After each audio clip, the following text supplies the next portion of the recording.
welcome to Solar Speaks Live here in the Unirac booth at Solar Power International 2016.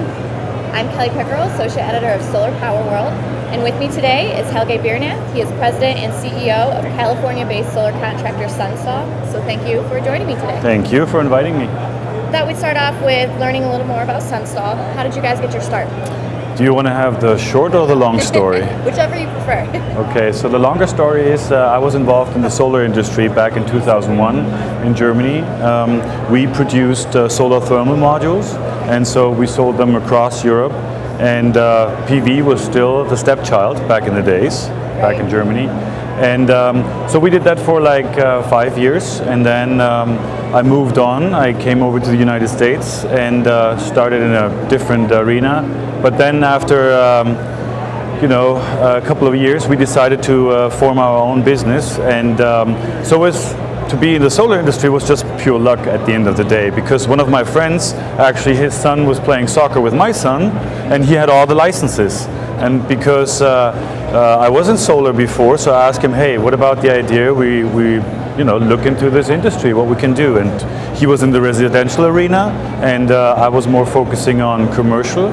And so we basically found two other gentlemen, a friend of mine and another friend of his, and so we were the best fit.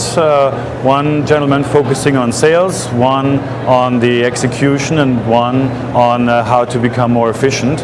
And the idea was basically to focus on ground mounts, CNI and utility projects, so that we have a really narrow focus, and rather than doing everything and everywhere. And so yeah, that's kind of the story, how we started. And first in California, then moving up to Oregon, to Arizona, New Mexico, and then all the way across to the Northeast, Delaware, Jersey, Massachusetts, Vermont, all the way to Wisconsin, and then North Carolina, and some little things in other states. But it's pretty much nationwide. Yes. Okay. So what aspects of solar projects are you guys involved with? You said you're mostly doing the larger scale projects, so what exactly are you doing? So our focus is the mechanical install. Okay. So we help the engineers with the pull-out test in the beginning for the foundation, and then if the project starts, we do the receiving, the layout, the foundation, mostly pile-driven, then the racking and the modules. So that's kind of the scope.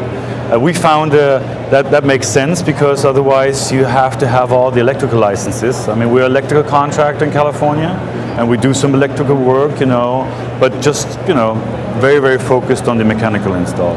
Okay.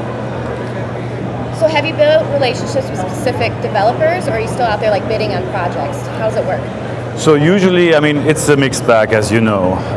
It could be everything. It could be an electrician as a subcontractor. It could be the GC. It could be the EPC. It could be the developer. I mean, to me, it's still kind of unorganized in that regards. You never know who comes around tomorrow and is going to ask for an install. So, yeah, it's a mixed bag. Okay. So how do you see the solar market now? Have things changed with large-scale installations after the passage of the ITC? For sure. I mean, we've seen that especially in the first half of the year was relatively slow. I mean, given the fact that everybody anticipated it's going to be crazy, now all of a sudden everybody had more time. They were thinking about, price changes, which we're seeing now. And so it was relatively slow, but now you can see, I mean, a lot of projects are being pushed to 2017 and maybe even later. But yeah, it started now really to get busy again. Okay. So what advancements have you seen in the last 5 years or so with ground mount installations and racking components? I mean, as you know, 5 years ago we haven't seen any trackers really. I mean, there was one company, ATI, but not a lot of competition, and relatively just the big projects with trackers. Now we're seeing that, I mean, trackers are almost everywhere. You have a lot of competition in that market too, and which also drove innovation in my mind. So in the beginning it was, okay, one established manufacturer, the others had their little issues here and there. But overall, I think we've reduced the components, so therefore we're able to build installations faster. But I think there's still room for improvement overall. And when you see First Solar with their gluing technology, I think maybe we also have to think about gluing things together instead of just, the old way of nuts and bolts and, or riveting. That might be also an option, which you might have seen there are 2 manufacturers who are using that type of technology.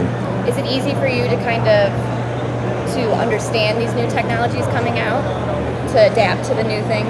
I think so, yes, because we're with a German background, we're efficiency driven. So we're really trying to be efficient and to be a support and partner for the EPCs and the project owners. So we're not necessarily the cheapest one, but when it comes to compression of time and quality, then that's where we're coming in. And with newer technologies and with more efficiency, that just helps us. That's where we want to be. So that's why I'm mentioning gluing, for example, as one of the options. I mean, automotive does it, planes are built with glue together. Right. So why not? We have to find different ways to just make it easier, quicker, to even get the cost further down. I want to thank you for joining me today to talk a little bit about solar contracting. Thank you. And this has been Solar Speaks Live at the Unirac booth at Solar Power International 2016. Go to our website, solarpowerworldonline.com, to see more videos.